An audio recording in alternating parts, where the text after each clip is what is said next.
Hello दोस्तों, welcome to crack time. तो यार, सबसे पहले आप सभी लोगों को सॉरी, क्योंकि मैं जानता हूँ पिछले कई दिनों से वीडियो आप लोगों तक नहीं गया है। तो सॉरी उसके लिए। हम लोग ट्राई कर रहे हैं कि डेली वीडियो अपलोड कर सकें, लेकिन कुछ प्रॉब्लम्स आई हैं जिसकी वजह से ये अभी पॉसिबल नहीं है। लेकिन अब हम ट्राई करेंगे कि डेली वीडियो आप लोग तक पहुँचे। तो पिछले क्लास में हम लोग देख लिए थे क्या होता है integers, prime numbers, natural number, twin prime numbers, को प्राइम नंबर, क्या होता है रैशनल नंबर, क्या होता है इरेशनल नंबर। तो उन सभी के बारे में जानने के बाद ट्राई करेंगे नया क्या होगा नया। तो इस क्लास में हम लोग क्या पढ़ेंगे, इस क्लास में हम लोग पढ़ने वाले हैं 5 स्टार पॉइंट। आज की क्लास का जो मेन पर्पज है, मैं 5 स्टार पॉइंट बताऊंगा जिसको आप लोगों को ध्यान रखना है। इन्हीं 5 स्टार पॉइंट में ये क्लास हो सकता है एंड हो जाए। तो सबसे पहले पिछले क्लास का जो हम लोग इरेशनल नंबर्स, रैशनल नंबर्स के बारे में पढ़े थे, उसके कुछ क्वेश्चंस मैंने यहाँ पर दिया है, उसको आप लोग को ट्राई करना है। तो सबसे पहले वीडियो को पॉज कीजिए और इन सभी क्वेश्चन को ट्राई कीजिए, फिर मैं सॉल्यूशन बताऊंगा और आप लोग उसको मिला लीजिएगा। तो चलिए शुरू करते हैं। चलो भाई, वीडियो पॉज करो। कर लिए पॉज। चलो जी। और अगर हम कोई रैशनल नंबर ऐड करें या फिर सब्ट्रैक्ट करें तो क्या बचेगा, यहाँ पे रैशनल नंबर बचता है।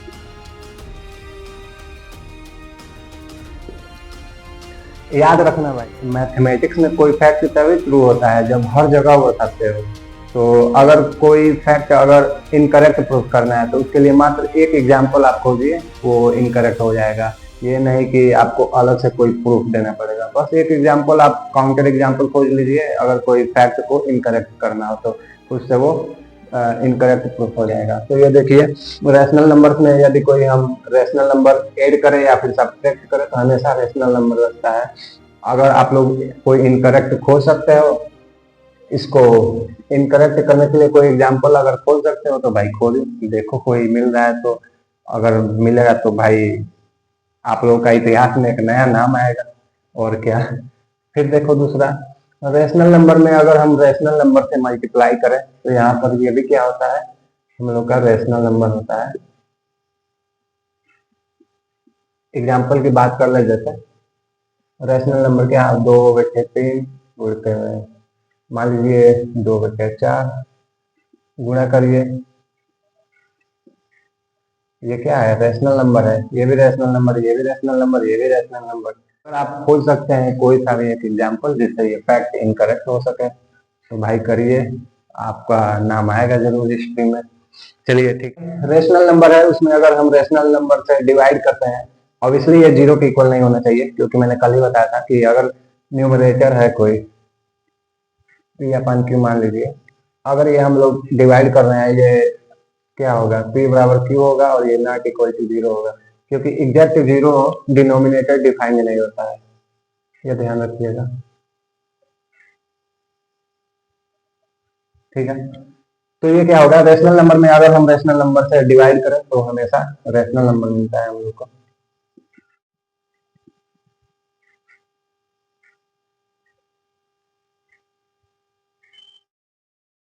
रेशनल नंबर में यदि हम कोई इरेशनल नंबर ऐड करें या फिर सब्ट्रैक्ट करें तो ये होता है हमेशा इरेशनल।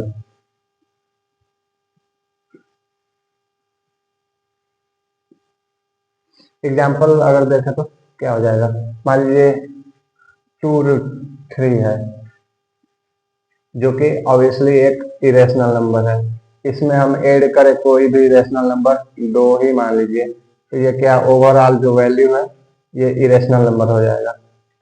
और कोई एग्जाम्पल की बात करें तो देख लीजिए, मान लीजिए रेशनल नंबर हम लोग 3 ले लेते हैं और कोई सा भी इरेशनल नंबर अगर हम ले लें, √2 या फिर √5, कुछ भी ले सकते हैं, प्लस माइनस कुछ भी, ये देख सकते हैं आप लोग, हमेशा इरेशनल नंबर ये रहेगा।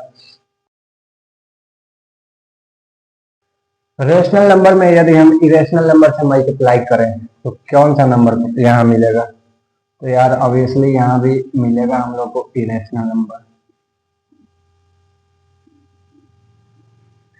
यदि इन क्वेश्चंस में से आप किसी का भी एक एग्जाम्पल खोज सकते हैं जिससे ये स्टेटमेंट जो मैंने बताया है वो रॉन्ग प्रूफ हो जाए, इनकरेक्ट प्रूफ हो जाए, तो आप प्लीज कमेंट करके हमें बताइए ताकि हम आपका बायोडाटा निकाल सके और आपका हिस्ट्री में भाई नाम लिखवा सकें। और क्या ये एक मैथ में चमत्कार से कम नहीं होगा, तो ठीक है बताइएगा आप लोग। तो इसके एग्जाम्पल की हम बात कर लेते हैं, कुछ एग्जाम्पल। रेशनल में इरेशनल नंबर से मल्टीप्लाई करने पर इरेशनल नंबर मिलता है, जैसे कि रेशनल नंबर 2 हो गया इनटू में इरेशनल नंबर 3 हो गया। ये आप लोग देख सकते हैं इरेशनल नंबर है। और कोई एग्जाम्पल देख लो भाई जिससे ये गलत प्रूफ हो सके। सोचो सोचो, रेशनल नंबर बात कर लें अगर 2/3 इनटू में इरेशनल नंबर √5 मान लीजिए, ये भी ओवरऑल हम लोग का क्या हो गया, इरेशनल नंबर हो गया। ठीक है, तो मेरे हिसाब से तो नहीं मिल रहा है भाई कोई सा भी इसका एग्जाम्पल जिससे ये इनकरेक्ट प्रूफ हो जाए। ठीक है, अब अगले क्वेश्चन की बात करें तो ये है इरेशनल नंबर में यदि हम इरेशनल नंबर को ऐड करें या सब्ट्रैक्ट करें तो क्या होगा? तो इसको मिटा लो।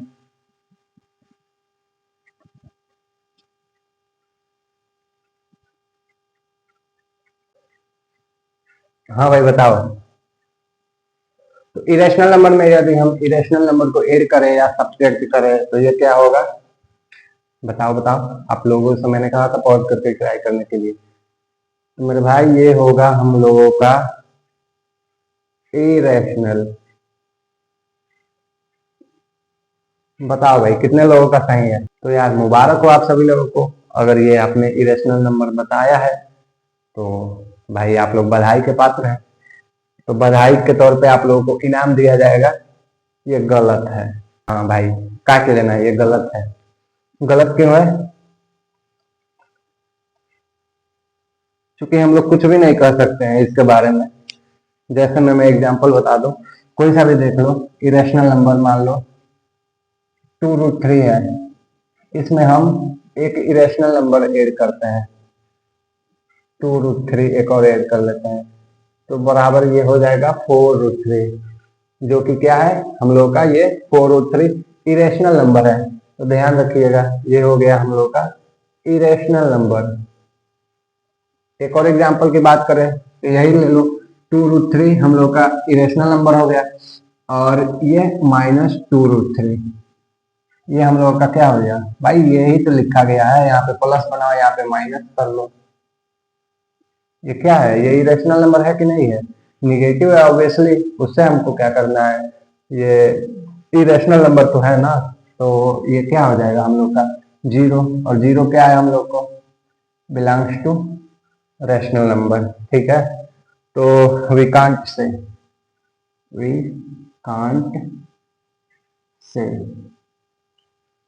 ठीक है दोस्त, तो ध्यान रखिएगा।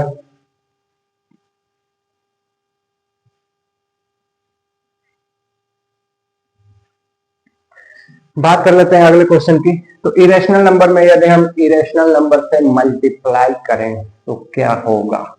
बताओ भाई।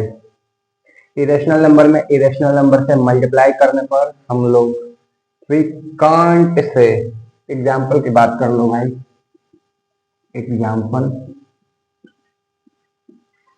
तो यार देखो, हम ले लेते हैं कोई सा भी इरेशनल नंबर, मान लो √3 हो गया, और हम ले लेते हैं एक √2 ले लेते हैं, मल्टीप्लाई करेंगे हम लोग, मिलेगा √6 जो कि ऑब्वियसली इरेशनल नंबर है, तो ये बिलोंग टू इरेशनल। इसी प्रकार से एक और एग्जांपल हम लेते हैं, मान लीजिए √3 इनटू में √3, ये हुआ 3 जो कि हम लोगों का हो गया रेशनल नंबर। तो इसके बारे में भी हम लोग कुछ नहीं कर सकते हैं, ध्यान रखिएगा। मैंने एग्जाम्पल दे के आप लोगों का बता भी दिया है। चलिए अब अगले क्वेश्चन की ओर मूव ऑन करते हैं।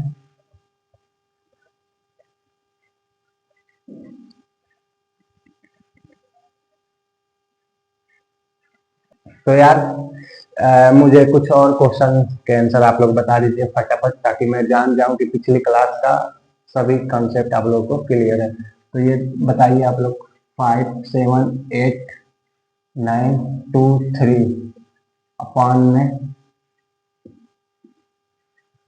ये बताइए इसका नेचर बताइए। लिस्ट, अगर इसको लिस्ट फॉर्म में हम लिखें तो इसका नेचर बताइए, और ये रैशनल नंबर होगा या फिर इरेशनल नंबर, इसके बारे में बताइए। तो यार मैंने कल बताया था आप लोगों को, अगर डिनोमिनेटर जो है वो 2 की पावर m इंटू में 5 की पावर n इस रूप का है, तो वो हमेशा टर्मिनेटिंग डेसिमल होगा। रैशनल नंबर में मैंने दो चीज बताई थी, या तो वो टर्मिनेटिंग होगा या फिर रिपीटिंग डेसिमल होगा। रिपीटिंग कह लो या फिर रिकरिंग कर लो, तो वो दोनों चीजें हम लोगों का रैशनल नंबर को डिफाइन करेगा। तो ये हम लोग का देखिए 2500 क्या है, 5 की पावर 4 और 2 की पावर 2, 4। हाँ ठीक है, तो ये देखिए ये क्या होगा हम लोग का, इस रूप का है, यानी कि एक टर्मिनेटिंग डेसिमल होगा।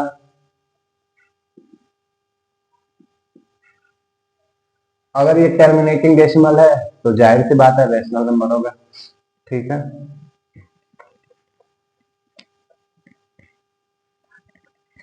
तो ये रहा पिछले क्लास का रिकैप, और उसके ऊपर मैंने कराया कुछ क्वेश्चन, ताकि आप लोग को एक प्रॉपर फील और अंडरस्टैंडिंग हो जाए पिछले क्लास का। तो यार आगे बढ़ने से पहले मैं एक और टॉपिक के बारे में बताना चाहता हूँ, जो कि प्राइम नंबर के ऊपर है। और बहुत से टीचर्स इस टॉपिक को बताते हैं, कुछ टीचर्स स्किप कर देते हैं। तो मैं भी सोच रहा था स्किप करने का, लेकिन बहुत से बच्चे बोलेंगे भैया आप ये छोड़ दिए हो, तो भाई करा ही देता हूँ, क्योंकि आईआईटी वाले कब क्या कर दें किसी को भरोसा है नहीं। तो बात कर लेते हैं प्राइम नंबर से कॉन्सेप्ट। जो प्राइम नंबर्स होते हैं, prime numbers greater than 5 are equal, they follow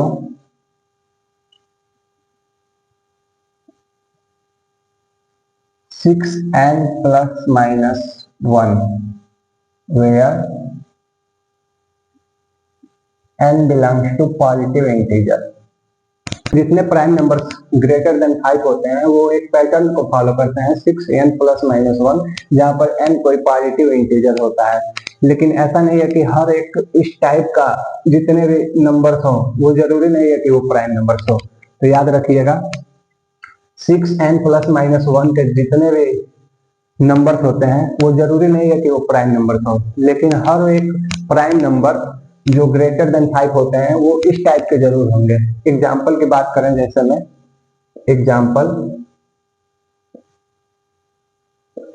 तो आप लोग देख सकते हैं अगर n की वैल्यू हम 1 पुट करें तो 5 आएगा और 7 आएगा 6n प्लस माइनस 1 के हिसाब से।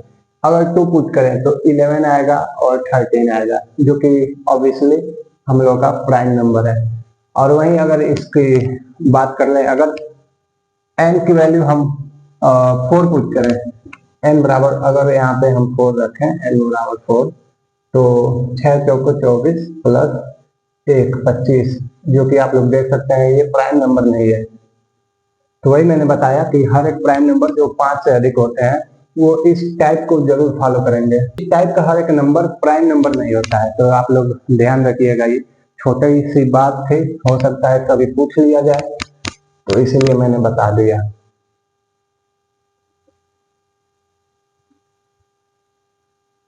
तो आगे एक क्वेश्चन हम लोग करेंगे। मैं आप लोग को एक क्वेश्चन देता हूं, आप लोग इसको ट्राई करेंगे। क्वेश्चन 2x स्क्वायर अपान में x minus 1 minus 2x plus 7 upon में 3 प्लस 4 माइनस 6x अपान में x minus 1 plus 1 equal to 0। Find the number of solutions, number of solutions. तो सबसे पहले आप लोग वीडियो को पॉज करेंगे, उसके बाद इस क्वेश्चन को ट्राई करेंगे, फिर जाके आप देखेंगे अगर आपका आंसर आया तो वो सही है कि गलत आप लोग मिला लेंगे, मैं क्वेश्चन जब कराऊंगा तब। तो चलिए भाई वीडियो को पॉज कीजिए। आई होप तो आप ट्राई कर लिए होंगे। तो आप शुरू करते हैं इसको, सोल्यूशन की बात करें तो यार देखिए, सबसे पहले हम चलेंगे LCM. x minus one 3x minus one और नीचे यहाँ पे 1 मानते हैं, तो इसका एलसीएम जो हो जाएगा वो x माइनस वन इंटू में 3 हो जाएगा। ऊपर भाग में तो ये बचा हम लोग का 6x square minus x minus one से गुणा करेंगे, 3 से भाग देंगे, x माइनस वन बचा, फिर गुणा करेंगे उसमें 2x प्लस 7 में x माइनस वन का गुणा, उसके बाद प्लस का साइन, फिर जाके x माइनस वन से भाग देंगे तो 3 बचा, फिर 3 से इसमें गुणा करेंगे तो 4 3 12 माइनस 17 18 प्लस का हम लोगों का बचा ये नीचे 1 है, यानी कि 3x माइनस 3 इक्वल में 0। अब सॉल्व करें इसको, तो मैं इन दोनों को मर्ज कर लेता हूँ। यहाँ पे 3x प्लस का है और ये माइनस 18x है, तो इसको हटा के मैं इसे मर्ज कर देता हूँ। 15 और वहां पर माइनस 3 था, तो यहाँ पे मैं 9 कर लेता हूँ ताकि ज्यादा बड़ा ना दिखे, इक्वल में 0। अब देखें तो ये हम लोग का 3x माइनस वन और ऊपर से देखें तो 6x स्क्वायर माइनस मल्टीप्लाई कर दिए तो x इंटू में 2x यानी कि 2x स्क्वायर, फिर x का 7 में मल्टीप्लाई करेंगे तो 7x, फिर माइनस वन का 2x में मल्टीप्लाई करेंगे तो माइनस 2x। तो यहाँ पे मैं प्लस का 5x लिख देता हूँ क्योंकि 7x था और वो माइनस 2x। ठीक है, उसके बाद माइनस का 7 प्लस 9 माइनस 15x इक्वल में 0। अब ये देखिए 6x स्क्वायर माइनस, बाहर करें इसको तो ये माइनस बाहर आएगा, यहाँ पे 4x स्क्वायर, फिर ये 5 माइनस का 5x प्लस का 7 और ये प्लस का 9, ये 16 यहाँ पे लिख देता हूँ, और माइनस का 15x बराबर 0, और नीचे हम लोग का ये 3x माइनस वन। फिर ये देखिए माइनस 5x और माइनस 15x माइनस 20x होगा, और इसमें से 4 कॉमन करके उधर भाग कर देंगे, यानी कि यहाँ पे बचेगा हम लोग का x स्क्वायर माइनस का 5x प्लस का 4, और यहाँ पे हम लोग का बचा x माइनस वन, और ये जो 3 है उसको उधर मल्टीप्लाई कर देंगे क्योंकि 3 एक पॉजिटिव नंबर है तो कोई भी इफेक्ट होगा नहीं, यहाँ पे 0। तो अगर इसको फैक्टराइज हम लोग करें x square minus 5x plus 4 को, तो ऑब्वियसली ये टूटेगा माइनस 4x माइनस x, 4 एक 4, तो हम लोग का इसका फैक्टर जो होगा x माइनस वन और x माइनस 4 अपान में x माइनस वन इक्वल में 0। मालूम है ना कैसे फैक्टराइज करेंगे, इसको ऐसे तोड़ते हैं ताकि गुणा करने पर इसके इक्वल आ जाए, बीच वाले को तोड़ा जाता है, तो वही हम लोग -4 और -1 में तोड़े हैं। गाइस देख लो, पता नहीं चिल्लाने लगो तुम लोग, क्या कर दिया मास्टर ये। तो यहाँ पर -4x माइनस एक्स प्लस का 4, यहाँ से x कॉमन किया तो x माइनस 4, फिर यहाँ से -1 कॉमन किया x माइनस 4, फिर x माइनस 4 और x माइनस 1। ठीक है, तो वही मैं यहाँ पे लिखा हूँ। आई होप तो क्लियर हो गया होगा, ये देख लेना मैं कैसे किया हूँ। अब ये देखिए x माइनस वन और x माइनस वन कटेगा, लेकिन आप लोग याद रखिएगा मैंने पिछले क्लास में बताया था कोई भी न्यूमरेटर और डिनोमिनेटर है, यहाँ पे p अपन q अगर है, अगर इसको काटे हम तो क्यू कभी भी जीरो के इक्वल नहीं होता है, यह ध्यान रखिए। तो उसी कॉन्सेप्ट के हिसाब से हम लोग का लिखना पड़ेगा यहाँ पे x minus one not equal to zero, यानी कि x not equal to one. तो हम लोग का जो सोल्यूशन आएगा x बराबर 4 is the only solution. JEE Mains में आप लोग को अक्सर इस टाइप के क्वेश्चन आएंगे, दिखेंगे, और वहां पे ऑप्शन में दिया होगा इसके दो सोल्यूशन पॉसिबल है, क्योंकि यहाँ पर बहुत से बच्चे देखेंगे x बराबर वन भी लिखेंगे सोल्यूशन में, जो कि गलत है, और बच्चे माइनस मार्क लेके यहीं से आते हैं। ठीक है, तो ध्यान रखिएगा ऐसे क्वेश्चंस को। तो ये था एक क्वेश्चन बेसिक मैथ के ऊपर। ऑब्वियसली ये बेसिक मैथ की क्लास है, तो एक और बेसिक मैथ के ऊपर आप लोग क्वेश्चन करिए, जो कि होने वाला है एरिया के ऊपर।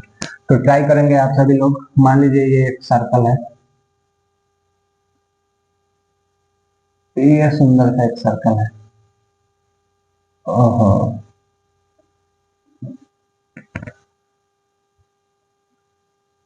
सुंदर सा है सर्कल, और इसके सिमिलर एक और सर्कल दिया हुआ है। अब यार सुंदर सा बनाना पड़ेगा, सुंदर सा।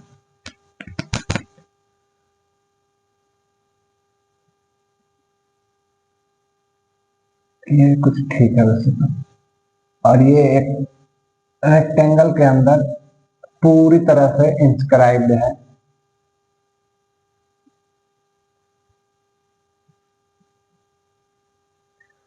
तो दो सर्कल दिया हुआ है और एक रेक्टेंगल दिया हुआ है।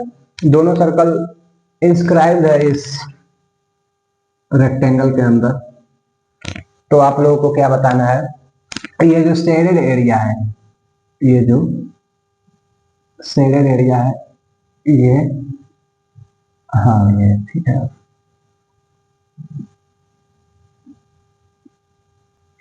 तो आप लोगों को रेक्टेंगल का एरिया और शेडेड एरिया, इन दोनों का रेशियो बताना है। तो आप लोग ट्राई करिए, बेसिक सा सवाल है, आप लोग कर सकते हैं। तो चलिए देखते हैं सोल्यूशन। सोल्यूशन की बात करें तो सबसे पहले area of rectangle, area of rectangle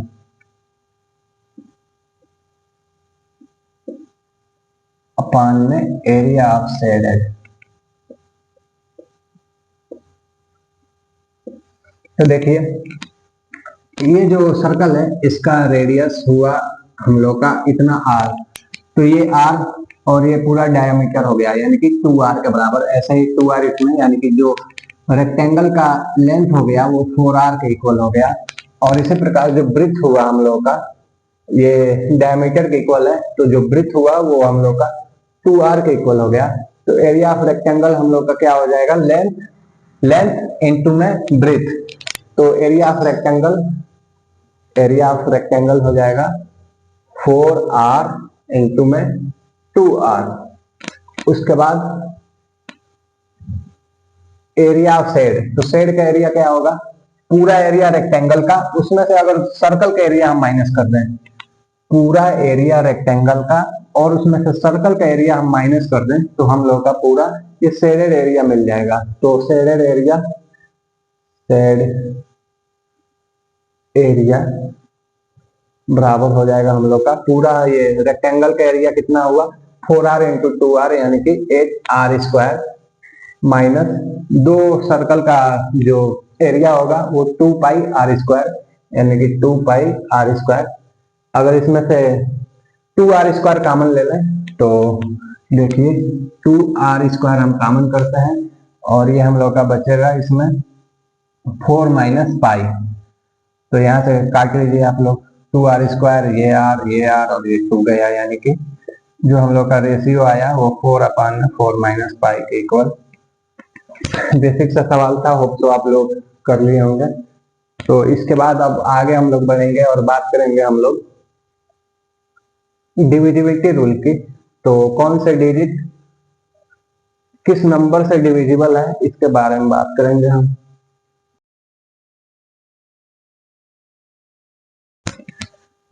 तो बात कर लेते हैं डिविजिबिलिटी रूल की।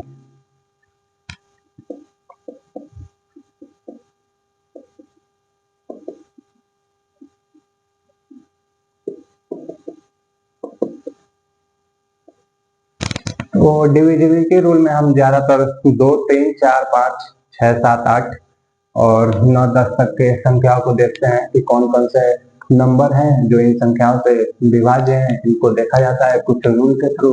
तो मान लीजिए अगर कोई डिजिट है वो 2 से कब डिविजिबल होगा, तो वो सभी संख्याएं जिनके लास्ट डिजिट इवन नंबर होगा वो सभी संख्याएं हम लोग 2 से डिविजिबल होंगी। तो if the last digit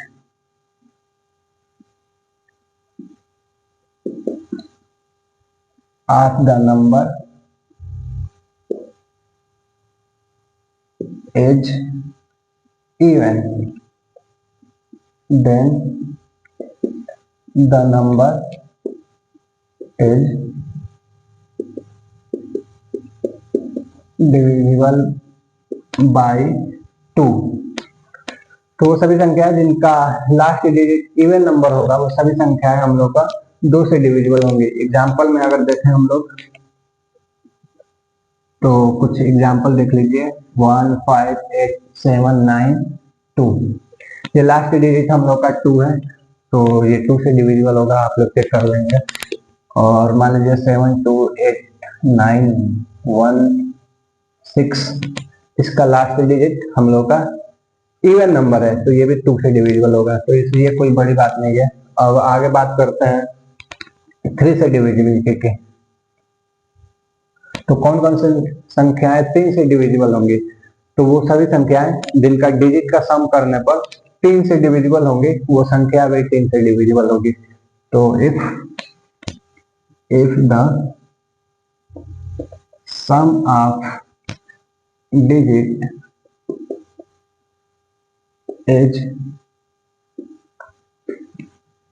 divisible by 3, then number also divisible by 3।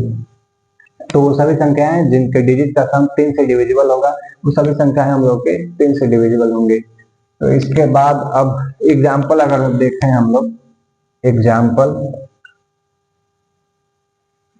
तो देख लीजिए 9, 7, 8, इसको देखें अगर 9, 7, 8 तो इसका सम जो हम लोग का डिजिट का सम आएगा वो कितना हो जाएगा, 24 के इक्वल हो जाएगा। 9, 7, 16 और 8 24, और 24 ऑब्वियसली 3 से डिविजिबल है क्योंकि 24 4 + 2 यानी कि 6 3 से डिविजिबल है, यानी कि 24 3 से डिविजिबल है।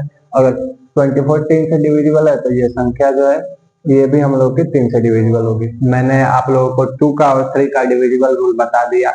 अब बारी आती है 4 की।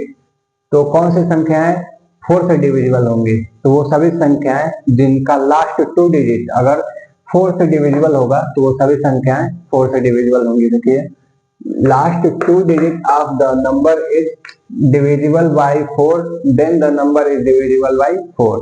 जैसे में आप लोग देख ले, अगर कोई सा भी एग्जाम्पल ले लें तो मान लीजिए अगर हम रखें ये 48, 6 ये नंबर अगर लें तो कैसे चेक करेंगे ये 4 से डिविजिबल है कि नहीं। तो ये लास्ट का जो 2 डिजिट है ये देखिए 24 है, तो 4 से 24 डिविजिबल है, तो ऑब्वियसली ये जो नंबर होगा वो हम लोग का 4 से डिविजिबल होगा। उसके बाद बारी आती है 5 से डिविजिबल रूल की। तो वो सभी संख्याएं जिनके लास्ट डिजिट या तो 0 हो या फिर 5 हो, देन वो नंबर 5 से डिविजिबल होता है। इसके लिए कोई एग्जाम्पल, बहुत से एग्जाम्पल है, खोज लीजिएगा जिसका लास्ट डिजिट 5 हो या फिर 0 हो। उसके बाद बारी आती है 6 से। तो वो सभी संख्याएं जो 2 से भी डिविजिबल हो और 3 से भी डिविजिबल हो वो सभी संख्याएं 6 से डिविजिबल होती हैं। और जो 2 से डिविजिबल रूल है वो क्या कहता है, तो वो सभी संख्याएं जिनका लास्ट डिजिट इवन नंबर होता है वो 2 से डिविजिबल होती हैं। वो संख्याएं जिनका डिजिट का सम 3 से डिविजिबल होती है वो सभी संख्या 3 से डिविजिबल होती हैं। तो इस प्रकार से अगर वो 2 से भी डिविजिबल हो और 2 से भी डिविजिबल हो और 3 से भी, एक साथ ये होना चाहिए।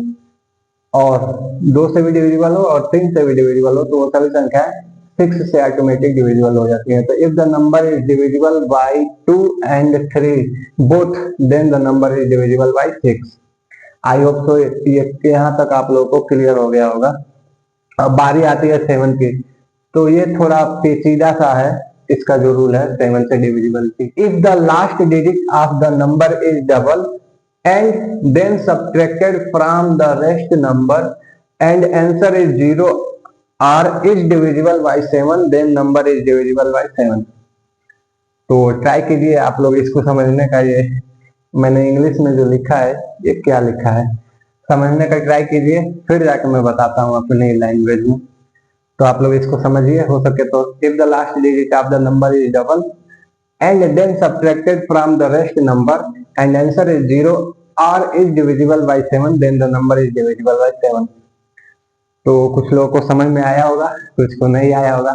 तो यार देखो, मैं बता दूं, ये बोल रहा है कि अगर कोई नंबर दिया हुआ है तो उसके लास्ट डिजिट को हम डबल कर दें और जो शेष जो संख्याएं बचती हैं उसमें से माइनस करें। अगर वो 0 के इक्वल आए या फिर 7 से डिविजिबल होगा तो वो जो पूरा नंबर होगा वो हम लोग का 7 से डिविजिबल होगा। आइए एग्जाम्पल के थ्रू देख लेते हैं। तो यहाँ देखते हैं एग्जाम्पल।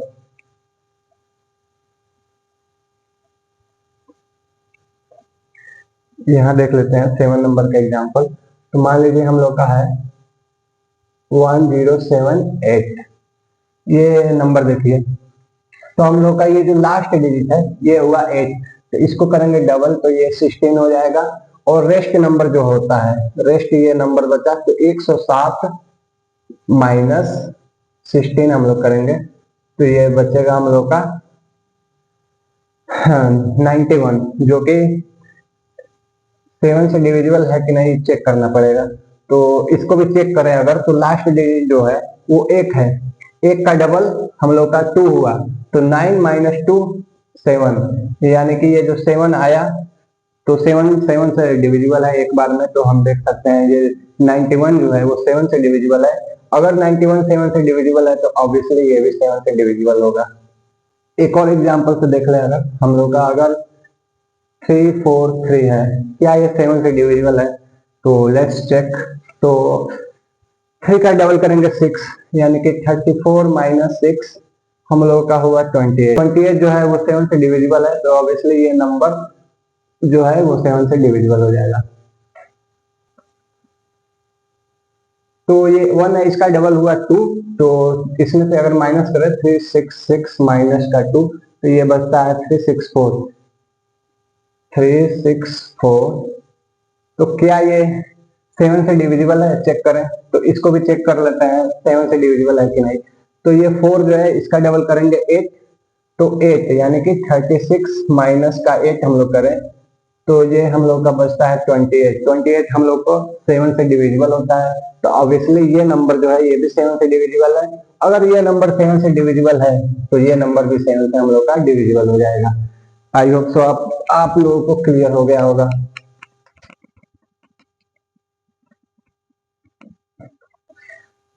इसके बाद बारी आती है हम लोग की 8 की।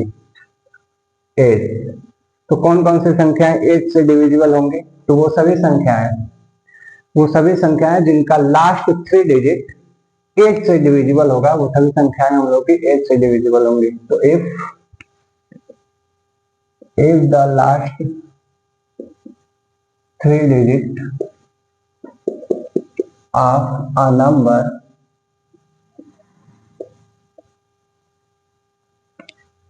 is divisible by 8, then the number is divisible by 8। ये जो रूल है वो थोड़ा महंगा साबित होता है, क्योंकि हम लोग का ये लास्ट 3 डिजिट को चेक करना पड़ता है। लास्ट 3 डिजिट को चेक करना पड़ता है कि वो 8 से डिविजिबल नहीं है। तो इतना बड़ा अगर कोई संख्या होगा उसके लिए ज्यादा फायदेमंद होगा। जैसे हम एग्जाम्पल की अगर बात करें हम लोग, तो 569048 इस नंबर को देखिए, तो ये थोड़ा बड़ा नंबर है। लास्ट 3 डिजिट हम लोग का आ रहा है 48 जो कि 8 से डिविजिबल है, यानी कि ये जो पूरा नंबर है वो हम लोग का 8 से डिविजिबल होगा। तो ये divisible by 8।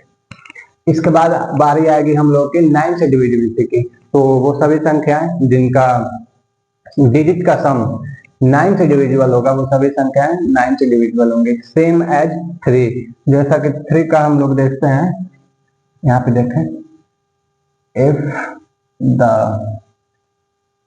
Some of the digit is divisible by 9 then the number is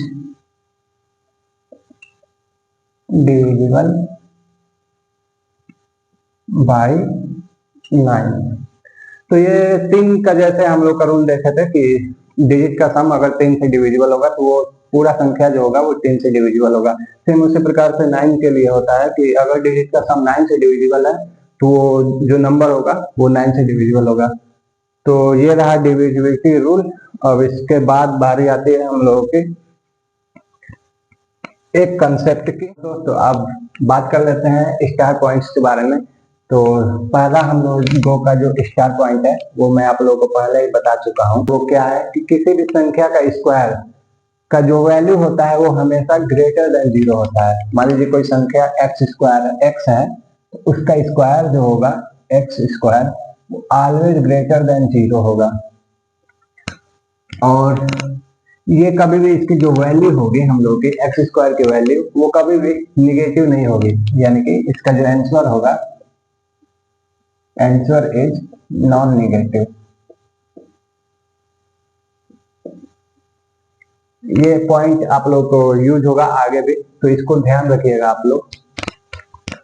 और जैसे कि अगर x यहाँ पे देखिए, ये अब x जो है वो भले ही निगेटिव हो सकता है, लेकिन जो इसका वैल्यू होगा एक्स स्क्वायर वो कभी भी निगेटिव नहीं होगा, उसकी वैल्यू हमेशा ग्रेटर देन 0 होगी।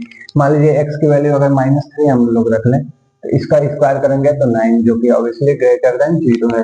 2 भी रख सकते हैं, -2 भी रख सकते हैं, इसका स्क्वायर करेंगे 4 जो कि ग्रेटर देन 0 है। तो ध्यान रखिएगा इस बात को। अगला हम लोग का स्टार पॉइंट के बारे में, तो ये है कि x plus 1 upon x always greater than equal to 2 होगा where x belongs to positive real number. Positive real number, तो कोई भी एक संख्या है x जो कि पॉजिटिव रियल नंबर है, तो उस संख्या को 1 अपॉन x में ऐड करेंगे, यानी कि उस संख्या को उसके इनवर्स में अगर हम ऐड करेंगे तो उसकी जो वैल्यू होगी वो हमेशा हम लोग के ग्रेटर देन 2 के इक्वल होगी। और ये इक्वलिटी कब होल्ड करेगी? इक्वलिटी होल्ड व्हेन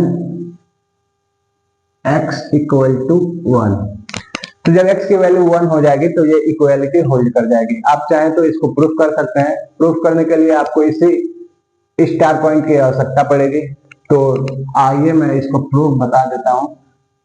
अगर आप चाहें तो इसके प्रूफ को ट्राई कर सकते हैं घर पे, या फिर वीडियो को पॉज करिए और ट्राई करिए। तो यार देखो, इसको प्रूफ करने के लिए यहाँ पर x हम लोग का क्या है, x belongs to r positive है, एक पॉजिटिव रियल नंबर है, तो ऑब्वियसली जो रूट x होगा वो भी हम लोग का पॉजिटिव नंबर होगा। अगर हम लोगों का x जो है वो पॉजिटिव रियल नंबर है तो जो रूट x की वैल्यू होगी वो भी हम लोग के पॉजिटिव रियल नंबर होगी। ठीक है, तो इसी को यूज करते हुए हम लोग कुछ थ्योरम लगाते हैं ताकि ये प्रूफ हो जाए। तो यहाँ पे देखिए, जो हम लोग का किसी भी संख्या का स्क्वायर होता है वो ग्रेटर देन 0 के इक्वल होता है। तो यहाँ पे देखिए, जो रूट x होगा, रूट x -1 अपॉन में रूट x, इसका अगर हम स्क्वायर कर दें तो ये भी तो ग्रेटर देन 0 होगा। अब बहुत से बच्चे बोलेंगे भैया आप ये कैसे लिख दिए? तो भाई हम लोग प्रिपरेशन कर रहे हैं IIT की, और हम लोगों के पास है दिमाग।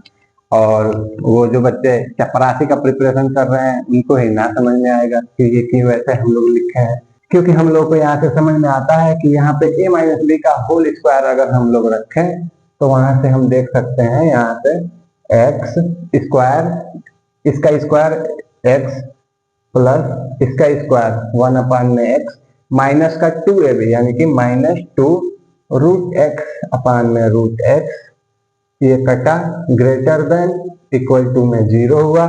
फिर जाके हम लोग का यहाँ से आप लोग देखिए x + 1/x की जो वैल्यू है ग्रेटर देन इक्वल टू 2 हो गया। तो ये हम लोग का इक्वालिटी प्रूफ हो गया, प्रूव्ड। ठीक है, तो इस तरह से इसको हम लोग प्रूफ कर सकते हैं। और इसी में एक और पॉइंट आता है कि हम लोग का अगर x + 1/x लेस देन -2 होगा when x belongs to negative real number. यदि x नेगेटिव रियल नंबर होगा तो x + 1/x की वैल्यू हमेशा -2 से कम होगी या फिर उसके इक्वल कब होगी, जब इक्वालिटी कब होल्ड करेगी, इक्वालिटी होल्ड्स व्हेन x = -1। तो अगर x की वैल्यू -1 रखेंगे तो ये देखिए -1 यानी कि हम लोगों का हो जाएगा -2। ठीक है, तो ये इक्वालिटी होल्ड करेगी जब x बराबर -1 हम लोग रख लें। इसका भी प्रूफ हम लोग चाहे तो कर सकते हैं, लेकिन मैं चाहूंगा कि इसका प्रूफ आप लोग खुद करिए।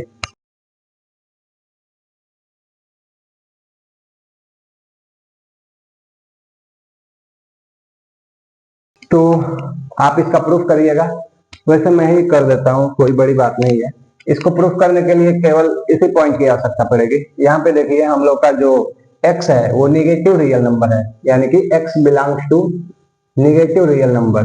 ठीक है, तो लेट कर लेते हैं कि x बराबर -t है, जहां पर ऑब्वियसली अगर x नेगेटिव रियल नंबर है, x नेगेटिव रियल नंबर है और यहाँ पे माइनस साइन है, तो ये हम लोग का जो t है वो क्या हो जाएगा, t belongs to positive real number हो जाएगा।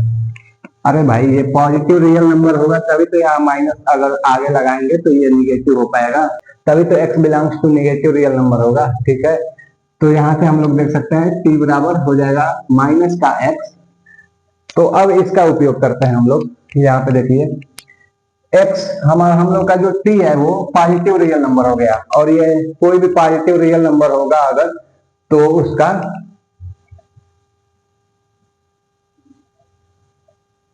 इनवर्स में ऐड करेंगे तो वो हमेशा ग्रेटर देन इक्वल टू 2 होगा, इस पॉइंट के हिसाब से। ये तो हम लोग सही लिखे हैं। अब यहाँ पे हम t के वैल्यू अगर रख दें तो माइनस का x -1/x greater than equal में 2 हो जाएगा। फिर यहाँ पे माइनस हम लोग कॉमन कर लेते हैं, तो यहाँ पे माइनस किया कॉमन, और यहाँ पे x + 1/x ये हम लोग का ग्रेटर देन 2 हो गया। और माइनस से अगर हम गुणा करेंगे तो माइनस से गुणा करने पर जो हम लोग का इनइक्वालिटी का साइन होता है वो रिवर्स हो जाता है। तो यह हो गया हम लोग का x + 1/x less than equal to में -2,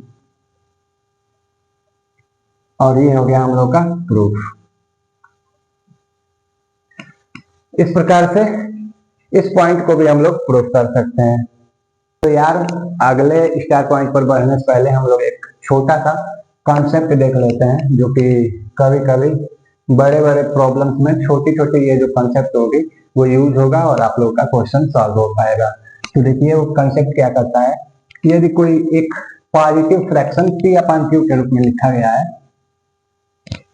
अगर कोई पॉजिटिव फ्रैक्शन p/q के रूप में लिखा गया है और हम लोगों से पूछा है कि इसकी वैल्यू मैक्सिमम कब होगी, कि p/q की वैल्यू मैक्सिमम कब होगी। अगर लेट करें ये जो पूरा वैल्यू है वो मैक्स कब होगा, तो देखो ये मैक्सिमम तब होगा जो हम लोग का न्यूमरेटर p है उसकी वैल्यू लार्जेस्ट हो और ये जो q की वैल्यू हो वो स्मॉलेस्ट हो, तब जाकर ये ओवरऑल वैल्यू हम लोग का मैक्सिमम हो पाएगा। ठीक है, तो ये हम लोग का p की वैल्यू लार्जेस्ट होनी चाहिए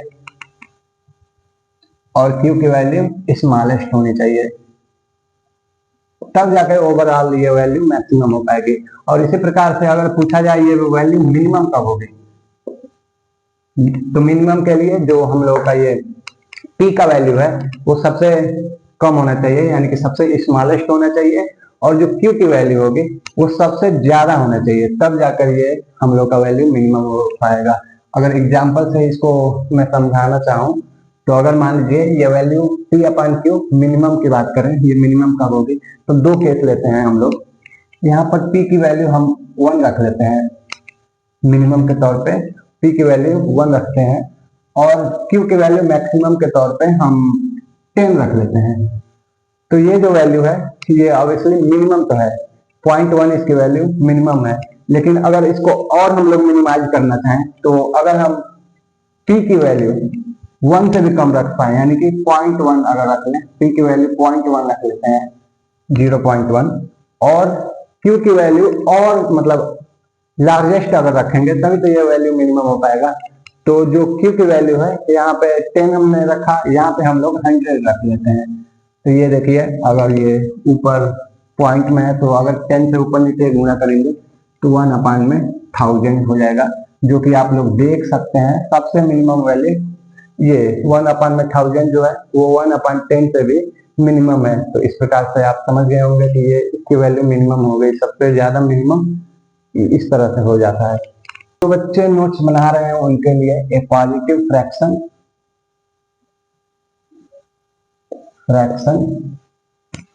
p upon q is minimum when p is smallest and q is largest।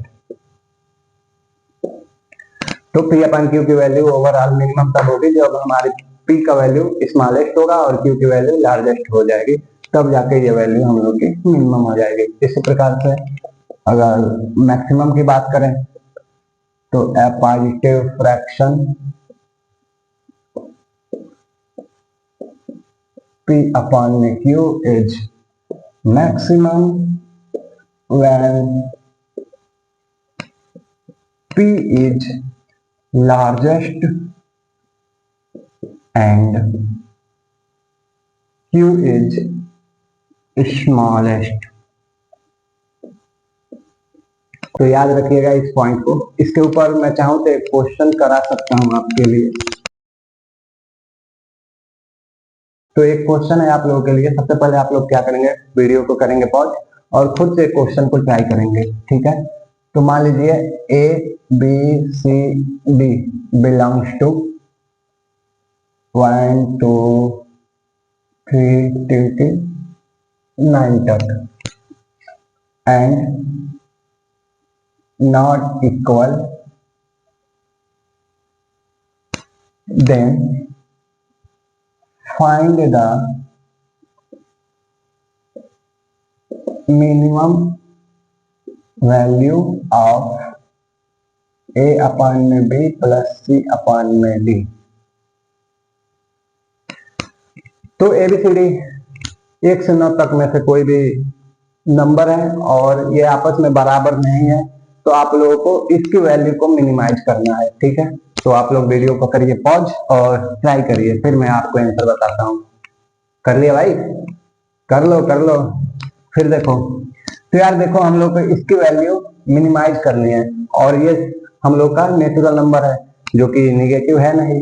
तो ये ऑब्वियसली दो संख्याओं का अगर जोड़ दिया हो और उसको मिनिमम करना हो तो ये वैल्यू भी इंडिविजुअली मिनिमम होंगे, तभी जाके इनका जो योगफल होगा वो मिनिमम हो पाएगा। तो सबसे पहले ए अपॉन बी को अलग मिनिमम अगर करेंगे और सी अपॉन डी को अलग मिनिमम करेंगे तो दोनों मिनिमम एड होकर के फाइनली मिनिमम देगा, ठीक है। तो इसकी सोल्यूशन की बात करने अगर तो यार देखो ए अपॉन में बी प्लस सी अपॉन में डी, ये वैल्यू मिनिमम कब होगा, तो ए की वैल्यू अगर हम मिनिमम रखें और बी की वैल्यू लार्जेस्ट रखें तब जाके ओवरऑल ये जो वैल्यू होगी वो हम लोगों की मिनिमम हो पाएगी। इसी प्रकार इसमें अगर सी की वैल्यू हम लोग स्मॉलेस्ट रखें और डी की वैल्यू हम लोग लार्जेस्ट रखें तब जाके ये वैल्यू भी हम लोग की मिनिमम हो पाएगी, ठीक है। तो यहाँ पे अगर देखें तो ए की वैल्यू हम सबसे पहले 1 रख लेते हैं और बी की वैल्यू सबसे लार्जेस्ट 9 रख लेते हैं, सी की वैल्यू सबसे स्मॉलेस्ट 1 के बाद 2 है तो 2 रख लेते हैं और डी की वैल्यू 1 रख लेते हैं। तो इसका एलसीएम यानी कि हो जाएगा 72 और 8 प्लस में 18 ये हुआ 26/72। तो ऑब्वियसली आप लोगों का भी यही आंसर आया होगा। तो आंसर तो है सही, मिनिमम तो है भाई, लेकिन क्या इससे भी मिनिमम कोई पॉसिबिलिटी है? तो हो सकता है कि कोई पॉसिबिलिटी हो। तो यही है भाई, जेईई मेंस और आईआईटी का यही खेल है। आप लोग आंसर तक तो पहुंचेंगे लेकिन कोई और आंसर जरूर उसमें रहता है, और हो सकता है ऑप्शन में ये भी आंसर दिया हो, आप इसको मार्क करें और दूसरा आंसर सॉल्व ना करें और माइनस लेके आए।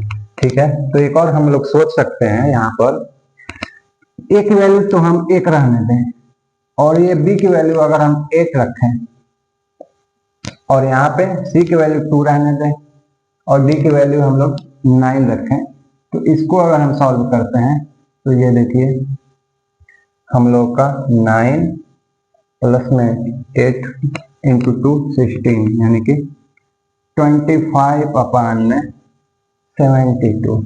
देखिए इन दोनों का जो हम लोग का डिनोमिनेटर है वो तो सेम है, लेकिन न्यूमरेटर हम लोग का अलग अलग है। और ऑब्वियसली अगर इसका न्यूमरेटर देखिए तो 25 जो कि 26 से कम है, तो हम लोग का फाइनल आंसर ये होगा, ना कि ये होगा। ठीक है, तो ये गलत है, ये सही है। इस प्रकार से इसका सॉल्यूशन होगा। आप लोग चेक कर सकते हैं और कोई पॉसिबिलिटी अगर हो तो देखिएगा। तो यार अगला पॉइंट ये है, मान लीजिए अगर कोई भी संख्या है उसका स्क्वायर, फिर दूसरी संख्या का स्क्वायर, फिर तीसरी संख्या का स्क्वायर, अगर ये ऐड करने पर हम लोग का 0 के इक्वल आता है। किसी भी संख्याओं का स्क्वायर का योगफल अगर 0 के इक्वल आता है तो ये तभी पॉसिबल है जो हम लोगों का ये आपस में बराबर हो और ये 0 के इक्वल हो, तभी जाकर ये पॉसिबिलिटी हो सकती है। क्योंकि मैंने बताया था किसी भी संख्या का स्क्वायर जो होता है वो ग्रेटर देन 0 होता है। तो ये ग्रेटर देन 0 है, ये भी ग्रेटर देन 0 है, ये भी ग्रेटर देन 0 है और ये आपस में 0 के इक्वल है। तो भाई ये तभी पॉसिबल होगा ना जब ये भी 0 हो, ये भी 0 हो और ये भी 0 हो। तो वही एक्स वाई जेड आपस में बराबर होंगे और ये 0 के इक्वल होगा, तभी जाके ये पॉसिबिलिटी होगी। ठीक है, इसको याद रखिएगा आप लोग। अगर इसके जनरल फॉर्म की बात कर लें, अगर हम जनरल फॉर्म मान लीजिए a1 का स्क्वायर दिया है प्लस a2 का स्क्वायर दिया है प्लस a3 का स्क्वायर दिया है प्लस में ऐसे करते करते an का स्क्वायर और ये 0 के इक्वल इनका समेशन दिया हुआ है। तो ये तभी पॉसिबल होंगे जब a1 बराबर a2 बराबर an,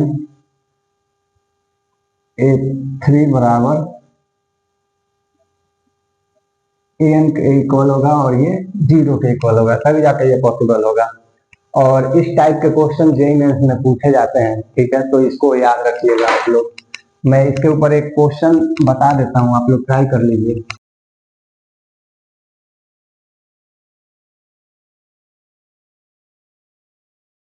तो क्वेश्चन है आप लोगों के लिए, मान लीजिए ये एक्स स्क्वायर है प्लस में ये 4y स्क्वायर है प्लस में ये 9z स्क्वायर है माइनस के ये 2x है और ये माइनस का 4y है और ये माइनस का 6z है प्लस का 3 इक्वल में 0। तो आप लोगों को बताना है 1/x plus 1/y plus 1/z की वैल्यू कितनी होगी। चलो भाई, सबसे पहले करो वीडियो को पॉज और इसको ट्राई करो। सबसे पहले करो भाई, ये जरूरी है आप खुद से क्वेश्चन को सॉल्व करें। मेरे बताने से आप लोग केवल देख देख के केवल कॉपी पर लिख सकते हैं। आप जब एग्जाम में बैठेंगे तो आपको ही प्रॉब्लम फेस करना पड़ेगा। ठीक है, तो उससे अच्छा आप साथ साथ क्वेश्चन को रफ कॉपी पर ट्राई करते चलिए। चलिए अब इसकी सोल्यूशन की बात करें तो देखिए, मैं अगर इसको ऑब्जर्व करूं, एक बात याद रखिएगा, अगर इस तरह से बड़ी बड़ी कोई से भी ऐसे इक्वेशन दिया हुआ है तो आप ट्राई करिए उसको, जो ये फॉर्म मैंने बताया x square plus y square plus z square, इस फॉर्म में कन्वर्ट करने का ट्राई करिए। हो सकता है 90% जो क्वेश्चन होते हैं इस टाइप के ये टूट जाते हैं इसी कंसेप्ट से। ठीक है, तो इसी प्रकार अगर इसको हम लोग ऑब्जर्व करें तो यहाँ पे दिया हुआ है एक्स स्क्वायर और यहाँ पे 4y स्क्वायर, यहाँ पर 9z स्क्वायर, यहाँ पे दिया हुआ है -2x -4y। तो हम लोग देख सकते हैं ये a स्क्वायर और यहाँ पे 2ab इस टाइप का दिख रहा है आप लोगों को, एक्स स्क्वायर और ये 2x दिया हुआ है, यानी कि एक जो हम लोग का ये फॉर्म होता है ना a square plus b square plus -2ab, जो a प्लस बी का होल स्क्वायर या फिर a माइनस बी का होल स्क्वायर, इस टाइप से अगर ऑब्जर्व करें हम इसको तो ये देखिए हम लोग को एक्स स्क्वायर दिया है -2x दिया हुआ है, यहाँ पे a स्क्वायर अगर दिया होता, अगर a की वैल्यू हम x रख लें और b की वैल्यू 1 रख के इसको ऑब्जर्व करें तो हम लोग देख सकते हैं एक्स स्क्वायर दिया है और -2ab दिया हुआ है। ठीक है, एक नीड है केवल एक की, तो यहाँ पे हम लोग क्या कर लेते हैं +-1 कर लेते हैं। ठीक है, तो पहले यहाँ पे देखिए एक्स स्क्वायर प्लस का 1 किया फिर माइनस का 1 कर लिया, ये समझ में आया। और यहाँ पे इसको -2x यहाँ पे रख लेते हैं, फिर इसको देखें तो ये 2y का होल स्क्वायर लिखा हुआ है। मैंने ऐसा क्यों कहा कि ये देखिए अगर 2y का होल स्क्वायर हम लोग समझे और इसको a स्क्वायर इस तरह से माने तो यहाँ पे हम लोग का 2ab रखा हुआ है, अगर b की वैल्यू हम लोग 1 मान के चले तो यहाँ पर भी हम लोग वही करते हैं, प्लस का 2y का होल स्क्वायर लिखते हैं और यहाँ पे प्लस का 1 किए और माइनस का 1, कोई इफेक्ट नहीं पड़ा, ये 0 0 हो जाएगा। ठीक है, समझ में आया। और ये माइनस का 4y उतार लिया हम लोगों ने। उसके बाद फिर देखिए तो ये जो लिखा हुआ है 3z का होल स्क्वायर है, 3z का होल स्क्वायर दिया हुआ है, क्योंकि यहाँ अगर इसको a की वैल्यू हम लोग z मान के चले और b की वैल्यू 1 मान के चले इसमें, तो हम लोग देख सकते हैं ये बेसिकली 2ab लिखा हुआ है, माइनस का 2ab। अगर a की वैल्यू z मान लें, ओ सॉरी a की वैल्यू अगर हम 3z मान लें, 3z, और b की वैल्यू 1 मान लें, तो ये जो हम लोगों का लिखा हुआ है 6z वो हम लोग का 2ab से अगर देखें माइनस का 2ab से a की वैल्यू हम लोग मानते हैं a बराबर 3z और b बराबर 1, तो ये क्या हो जाएगा, इसमें अगर रखें तो 6z हो जाएगा। होगा कि नहीं होगा, समझ में आया। तो ऐसे ही इसको हम लोग अगर लिखें प्लस का 3z का होल स्क्वायर और प्लस का 1 किया और माइनस का 1, ये कि देखिए ये तो 0 के इक्वल होगा, इससे कोई इफेक्ट पड़ेगा नहीं इक्वेशन पे। और यहाँ पे हम लोग लिख लेते हैं माइनस का 6z और ये जो फाइनली प्लस का 3 लिखा हुआ है ये, तो ये देखिए एक -1 -1 -1 3 -1 ये हुआ हम लोगों का, इससे कैंसिल और ये इक्वल में 0 है। फिर ये हम लोग का क्या हुआ, a स्क्वायर प्लस के b स्क्वायर माइनस का 2ab, यानी कि ये हम लोग का हो गया x -1 का होल स्क्वायर और ये हुआ 2y -1 का होल स्क्वायर और ये कितना हुआ a स्क्वायर प्लस का b स्क्वायर माइनस का 2ab, यानी कि ये हो गया हम लोग का 3z -1 का होल स्क्वायर इक्वल में 0। तो ये देखिए आ गया कि नहीं हम लोग का पैटर्न, देख के ऑब्जर्व कर पा रहे हो आप लोग कि स्क्वायर का अगर सम दिया हुआ है और वो 0 के इक्वल है, तो ऐसा तभी पॉसिबल है जब ये आपस में ये सभी 0 के इक्वल हो जाए, यानी कि x बराबर 1 हो जाए, 2y बराबर 1 हो जाए और 3z बराबर 1 हो जाए। तो हम लोग का पूछा गया है value 1/x plus 1/y plus 1/z की वैल्यू। तो देखिए यहाँ इसमें वैल्यू पुट कर लेते हैं, 1 x की वैल्यू रखें 1 प्लस में y की वैल्यू 1/2 यानी कि ऊपर जाएगा, यानी कि ये 2 हो जाएगा, और z की वैल्यू 1/3 1/3 ये ऊपर जाएगा, यानी कि यहाँ पे 3 हो जाएगा। तो इसकी वैल्यू हम लोग को 6 मिल जाती है। तो आई होप तो आप लोगों का भी आंसर आ गया होगा 6। तो ये रहा प्रॉब्लम और इसका सॉल्यूशन।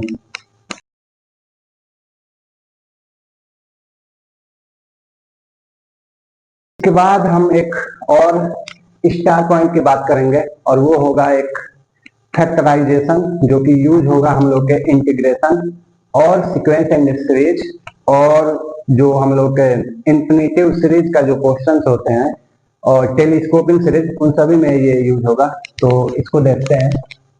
अगर दिया हुआ है कहीं k⁴ प्लस k² प्लस का 1, अगर ऐसा कुछ दिया हुआ है हम लोग को, जो कि ऑब्वियसली क्वेश्चन में देता है, आगे आप लोग देखेंगे, इंटीग्रेशन में देखेंगे, सीक्वेंस एंड सीरीज में देखेंगे, लिमिट्स में देखेंगे, आप लोग को मिलेगा, और फिर से एक ट्रिग्नोमेट्री में भी देखने को मिलेगा। तो इसको हम लोग लिख सकते हैं। अगर इसको देखें, अगर हम ऑब्जर्व करें, तो यहाँ पे हम लोग लिख लेते हैं k⁴ प्लस में इसको हम लोग 2k² माइनस k², ये तो लिख ही सकते हैं। अरे क्या हुआ भाई, 2k² में से एक k² जाएगा तो ये तो बचेगा k²। इसको बस मैंने ऐसा लिखा है, कोई इशू नहीं है। फिर प्लस का 1। अब आप लोग देखिए ये क्या है, अगर इसको a माने, a², ये a² है, और ये 2ab और ये b हो गया। ये क्या है, a² हो गया और ये b² हो गया, ये 2ab। समझ सकते हैं आप लोग इसको, और इसको समेटे आपस में। तो ये बेसिकली लिखा हुआ है k²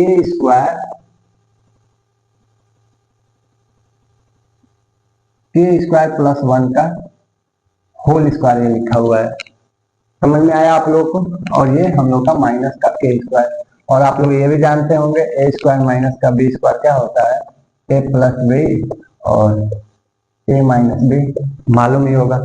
तो क्या a² माइनस b² फॉर्मेट ये दिख रहा है आप लोगों को। तो इसको हम लोग और आगे लिख सकते हैं, इसको मिटा दूं मैं। तो इसको हम लिखते हैं k² प्लस का 1 माइनस का k और k² प्लस का 1 प्लस का k। तो जहां कभी भी ऐसा आप लोगों को मिले, बेसिकली सीक्वेंस सीरीज के सवालों में और टेलीस्कोपिक सीरीज जो आएगा हम लोग का ट्रिग्नोमेट्री में, मेथड आप डिफरेंस पढ़ेंगे, उसमें इस टाइप का क्वेश्चन आप लोगों को देखने को मिलेगा। तो ऐसा पैटर्न जहां भी दिखेगा उसको हम लोग इस तरह से लिख सकते हैं। तो ध्यान रखिएगा आप लोग इसको। ओके।